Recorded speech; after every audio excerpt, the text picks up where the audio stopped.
Abra sua Bíblia comigo, por gentileza, na carta de Paulo aos Efésios, capítulo 1. Carta de Paulo aos Efésios, capítulo 1.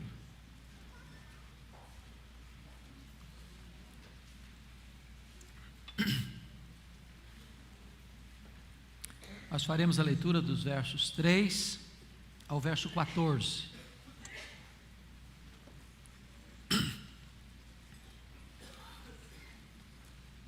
Efésios capítulo 1, versos 3 a 14.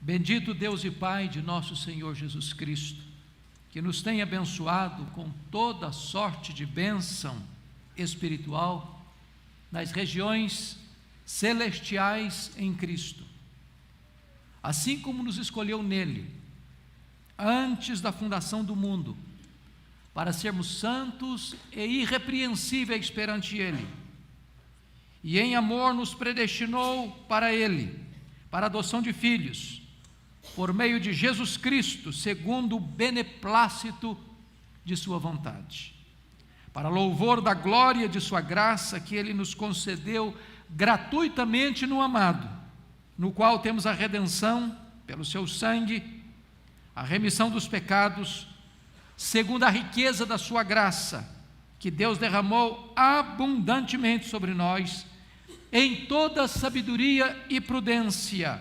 desvendando-nos o mistério da sua vontade, segundo o seu beneplácito que propusera em Cristo, de fazer convergir nele, na dispensação da plenitude dos tempos, todas as coisas, tanto as do céu como as da terra. Nele, digo, no qual fomos também feitos herança, predestinados segundo o propósito daquele que faz todas as coisas conforme o conselho da sua vontade, a fim de sermos, para louvor da sua glória, nós os que de antemão esperamos em Cristo, em quem também vós, depois que ouvistes a palavra da verdade, o evangelho da vossa salvação, tendo nele também crido, fostes selados com o Santo Espírito da promessa, o qual é o penhor da nossa herança, até ao resgate da sua propriedade, em louvor da sua glória. Amém. Este é o mais longo parágrafo da Bíblia. Talvez um dos mais longos parágrafos de toda a literatura mundial. A sensação que você e eu temos é que Paulo tem algo tão importante e tão urgente a dizer, que ele o diz de um único fôlego, sem pausa. E na verdade o apóstolo Paulo está aqui tratando deste assunto glorioso, que nesta noite fomos testemunhas, o fato glorioso da salvação. E esse texto está dividido em 3 partes bem distintas. E estas partes são divididas por um estribilho. Confira comigo o primeiro deles, no versículo 6. Para louvor da glória de sua graça, que Ele nos concedeu gratuitamente no amado. A segunda parte encerra-se no verso 12, confira comigo. A fim de sermos para louvor da sua glória, nós os que de antemão esperamos em Cristo. A terceira parte conclui-se no verso 14, no final, em louvor da sua glória. Em outras palavras, a salvação é obra de Deus e tem como propósito que Deus seja glorificado, que a graça de Deus seja exaltada, que a glória de Deus seja manifestada.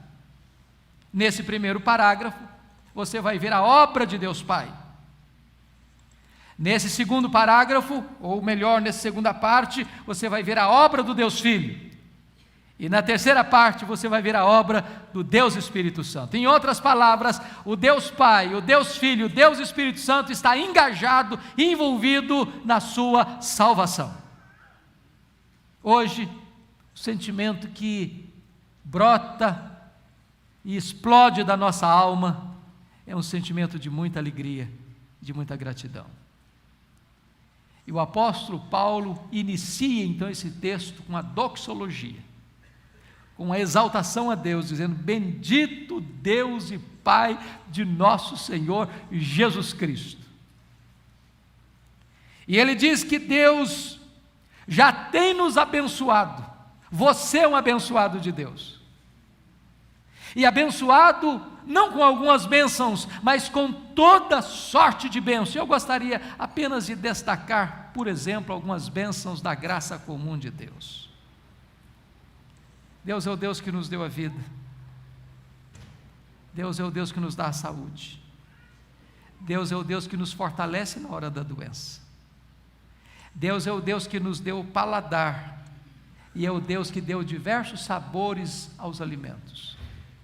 Deus é o Deus que nos deu visão, e é o Deus que deu diferentes cores e matizes para você se deleitar.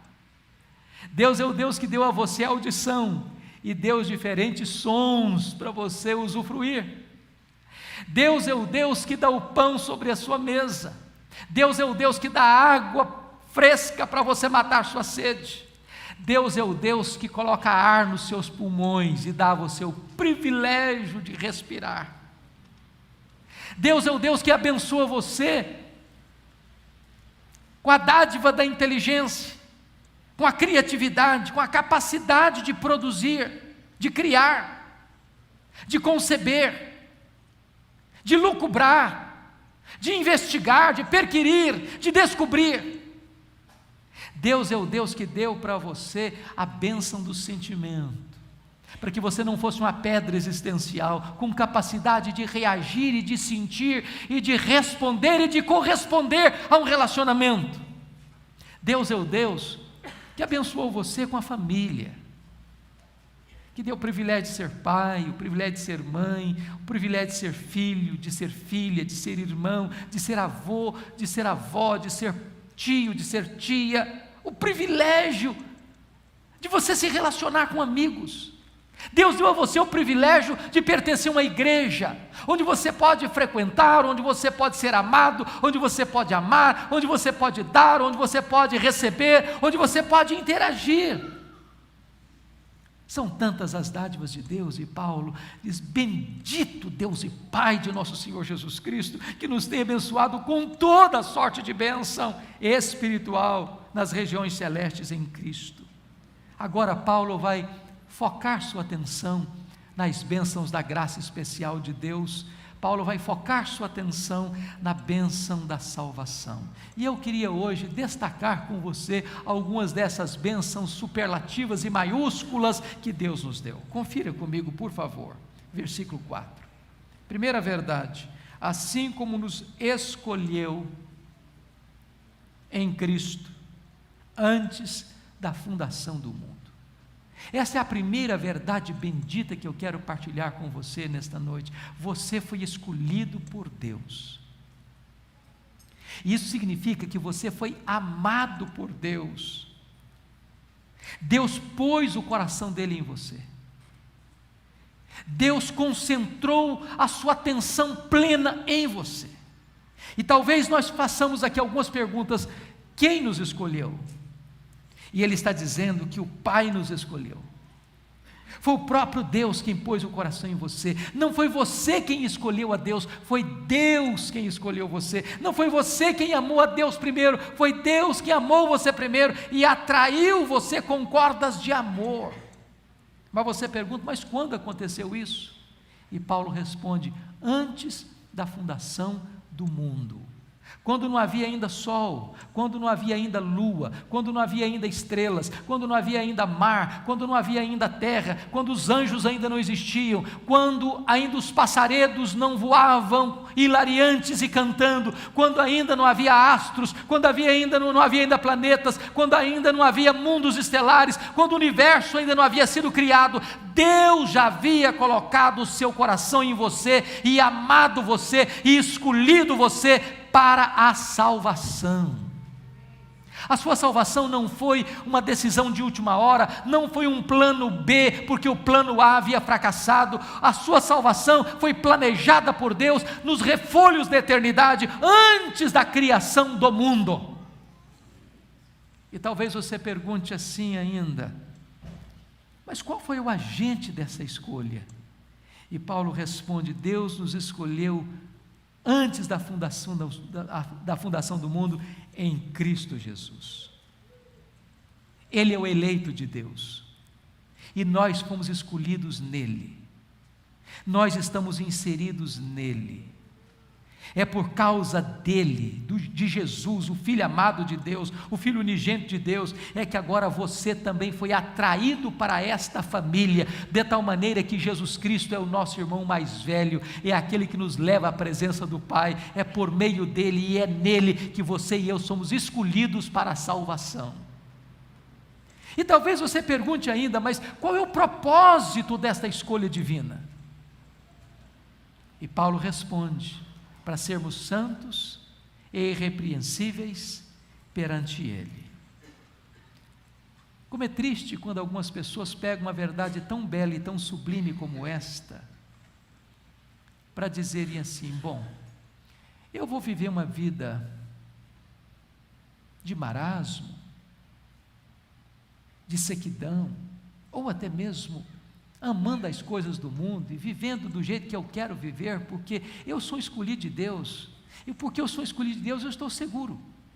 Então não importa o que eu faça, não importa o que aconteça comigo, não importa a vida que eu levo, eu vou estar seguro e vou estar salvo do mesmo jeito, porque eu sou eleito de Deus.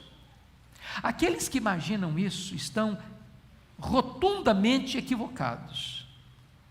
Deus não nos salvou no pecado, Deus nos salvou do pecado.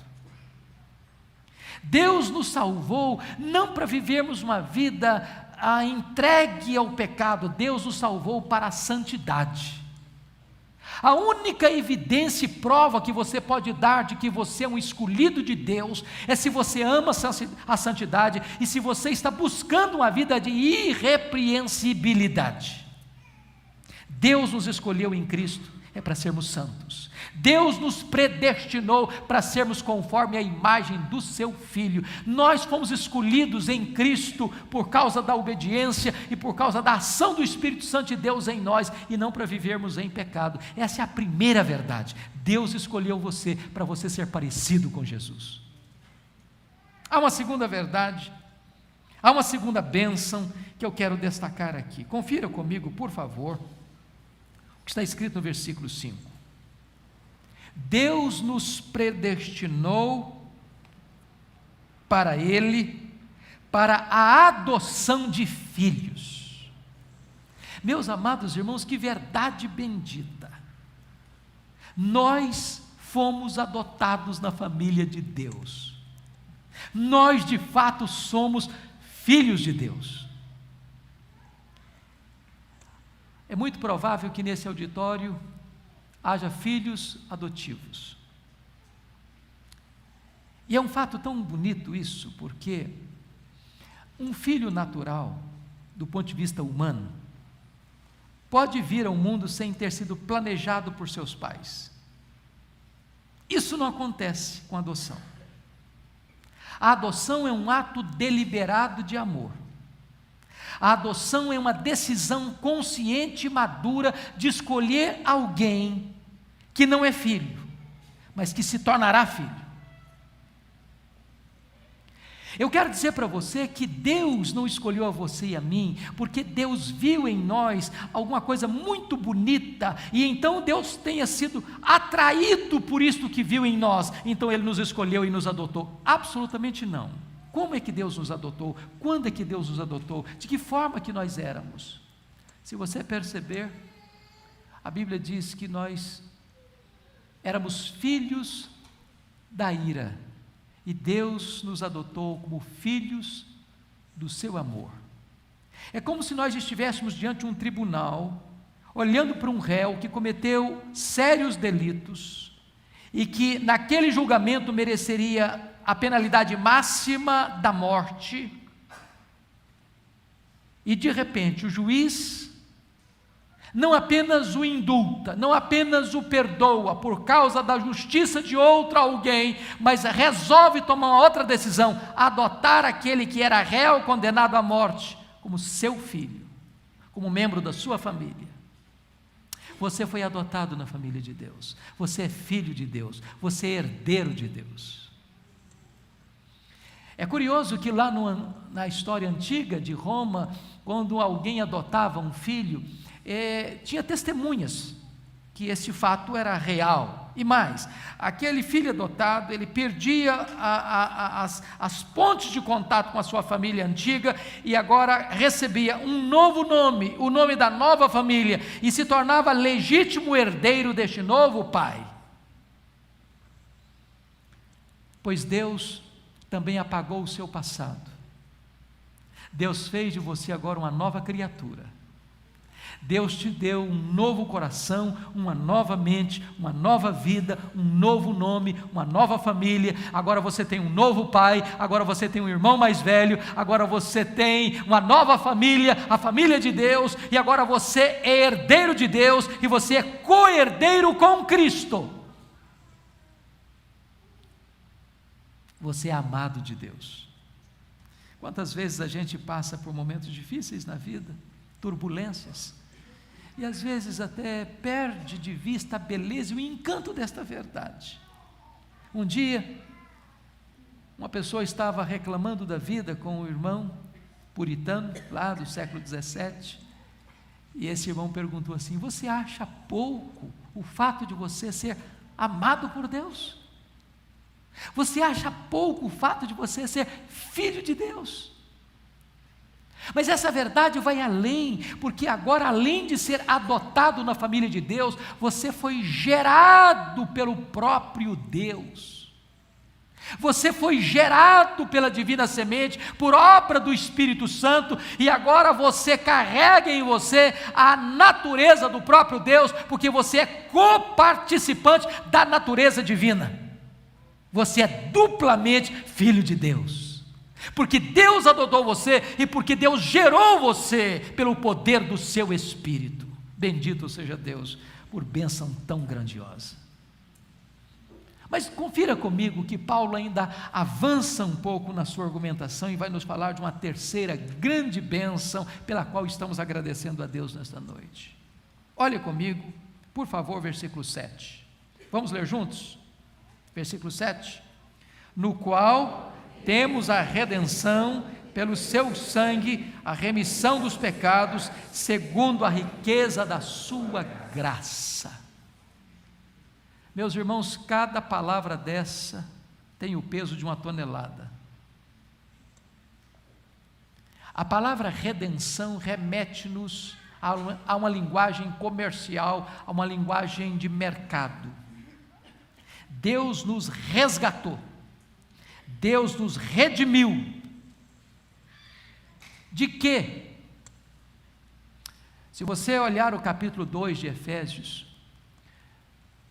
você vai perceber que nós éramos escravos de 3 poderes terríveis: escravos da carne, escravos do mundo e escravos do diabo. Nós estávamos dominados por forças que nos oprimiam. Por exemplo, sabe o que significa conversão? É tirar uma pessoa da potestade de Satanás para Deus. Não existe ninguém neutro. Não existe ninguém que diz que, bom, eu não sou de Deus, mas também não sou do diabo. Eu não estou salvo, mas também não estou perdido. Sabe o que a Bíblia diz? Que a conversão é arrancar alguém do império das trevas e transportar essa pessoa para o reino da luz. Sabe o que é conversão? A Bíblia diz que é tirar alguém das entranhas da morte para a vida, é tirar alguém da escravidão para a liberdade. Nós éramos escravos e Deus resolveu entrar numa missão resgate. Sabe qual foi o preço pago? O sangue do Filho de Deus. Preste atenção nisso. Quando Deus estava criando o universo, este vasto universo, que tem mais de 90 bilhões de anos-luz de diâmetro, Deus apenas disse: haja, e houve. Quando Deus foi criar o homem, Deus não disse haja homem e houve homem. Deus pôs a mão no barro. Mas quando Deus foi redimir o homem, Deus entrou no barro. Deus se fez carne.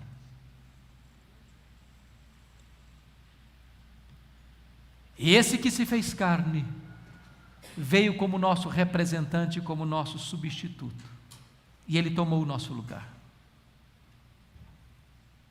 E ele sofreu em nosso lugar. E ele levou sobre si o nosso pecado. E diz a Bíblia que lá no Getsêmani, Jesus Cristo estava prostrado com o rosto no chão, chorando, diz Hebreus, com forte clamor e lágrimas, pingando sangue, suando sangue, na mais titânica luta da humanidade, e orando e clamando: Deus, se possível, passe de mim este cálice. Que cálice era aquele? Algumas pessoas dizem que Jesus estava ali pedindo a Deus para retirar o sofrimento da cruz, porque Jesus sabia que ele ia ser cuspido, que ele ia ser espancado, que ele ia ser chicoteado, que ele ia ser humilhado, que ele ia ser escarnecido, que ele ia ser zombado, ele ia ser pregado naquele lenho. Será que é isso? Absolutamente não. Meus irmãos, muitos mártires do cristianismo foram para a fogueira cantando. Muitos mártires do cristianismo foram devorados por leões e enfrentaram as feras com um cântico nos lábios. Muitos irmãos nossos na fé foram crucificados e zangues pereceram, também exultando diante de Deus. Será que Jesus Cristo era mais fraco do que os mártires? 1000 vezes não. O que é que tinha dentro daquele cálice que levou Jesus a chorar e a suar sangue no Getsêmani? Não era o sofrimento, aquele cálice estava cheio da ira de Deus. A ira de Deus contra o pecado, porque Deus é santo e Deus não pode contemplar o mal. E o Filho de Deus sorveu cada gota daquele cálice. A Bíblia diz que agradou a Deus moê-lo, que ele foi traspassado pelas nossas iniquidades e moído pelas nossas transgressões. Este foi o preço que Deus pagou para redimir você, para resgatar você. Ele deu tudo, ele deu a si mesmo, ele deu o seu filho para morrer em seu lugar. Paulo chega a argumentar: talvez por algum justo alguém se anime a morrer, mas Deus prova o seu amor para conosco pelo fato de ter Cristo morrido por nós, sendo nós ainda pecadores. Talvez a melhor ilustração que a gente pode ter de redenção foi um fato que aconteceu em 2010, 13 de outubro de 2010, talvez um dos maiores milagres deste século, quando 33 mineiros chilenos, no deserto do Atacama, no norte do Chile, ficaram soterrados a mais de 600 metros de profundidade, 70 dias. Era absolutamente impossível que aqueles 33 mineiros saíssem de lá sozinhos. Essa é a condição do homem. Ele não pode salvar-se, ele não pode redimir a si mesmo. Ele está soterrado, ele está numa condição de desespero e de morte, a não ser que Deus vá lá e o resgate, ele morre, ele perece. Notem mais, aquele resgate dos 33 mineiros no dia 13 de outubro de 2010, aconteceu também um outro fato. Além de ter uma intervenção externa para resgatá-los, eles foram resgatados um por um. É assim também o resgate. Deus redime um por um. Não há salvação em massa. O pai não pode salvar o filho, a mãe não pode salvar a filha, os pais não podem levar os filhos não podem salvar os pais. Cada um precisa ser redimido pelo Senhor Jesus, pelo sangue do Filho de Deus. Que verdade bendita! Fomos resgatados da morte, do inferno, do poder da carne, do mundo e do diabo. Agora pertencemos a Deus, agora somos propriedade de Deus. Mas notem comigo que Paulo vai tratar de uma última verdade nesse texto, e eu chamo a sua atenção para o que ele vai nos dizer no versículo de número 13. Confira comigo, vamos ler juntos? Em quem também vós, depois que ouvistes a palavra da verdade, o evangelho da vossa salvação, tendo nele também crido, fostes selados com o Santo Espírito da promessa. Vamos ler o 14 também. O qual é o penhor da nossa herança, até o resgate da sua propriedade, em louvor da sua glória. Chama a sua atenção para a ordem que está no versículo 13. Você precisa fazer o que para ser salvo? Primeiro, ouvir a palavra da verdade. Pastor Arival disse que esta igreja tem um compromisso de proclamar a verdade. Segundo, que verdade é essa? É o evangelho da vossa salvação. Aqui não pregamos prosperidade, aqui não pregamos sucesso, aqui pregamos o evangelho da nossa salvação. No pacote do evangelho da salvação vem todas as outras bênçãos. E quando você ouve a verdade, o evangelho da salvação, o que é que você precisa fazer? Você precisa crer. Não adianta ouvir a verdade, não adianta ouvir o evangelho e apenas ouvir. É preciso que você assuma um compromisso de pôr a sua confiança nesse Cristo, que foi para a cruz por amor a você. E quando você crê no Senhor Jesus, alguma coisa maravilhosa acontece. O texto diz: então você é selado com o Santo Espírito da promessa. E eu gosto dessa imagem do selo, porque o selo nos fala de algumas coisas. Primeiro, o selo fala de propriedade garantida. É curioso que Paulo escreve aqui para a igreja de Éfeso, e Éfeso era a capital da Ásia, e era uma cidade portuária, e muitos donos de madeira ou madeireiras iam para Éfeso para comprar madeira e colocavam o seu selo naquela madeira, e depois mandavam os seus empregados ir lá resgatar essa madeira, conferindo o selo. Significa o seguinte: no momento em que você creu no Senhor Jesus, Ele colocou um carimbo em você, Ele colocou um selo em você, e Deus está dizendo: você agora me pertence, agora você é minha propriedade exclusiva. Segundo, selo fala de inviolabilidade. Não se pode romper um lacre, não se pode romper um selo. Foi por isso que selaram o túmulo de Jesus com o sinete lá de Pilatos. Significa o seguinte: que Deus não só resgatou você, não só carimbou você, não só pôs um lacre em você, não só pôs um selo em você, mas agora está dizendo o seguinte: o que eu fiz na sua vida, ninguém pode violar. Ninguém pode tomar essa salvação de você, ninguém pode roubar essa obra que eu fiz em você. A obra que eu fiz em você é perfeita, é completa, e o que eu comecei a fazer em você, eu vou completar até o dia de Cristo Jesus. Terceiro, a ideia do selo nos fala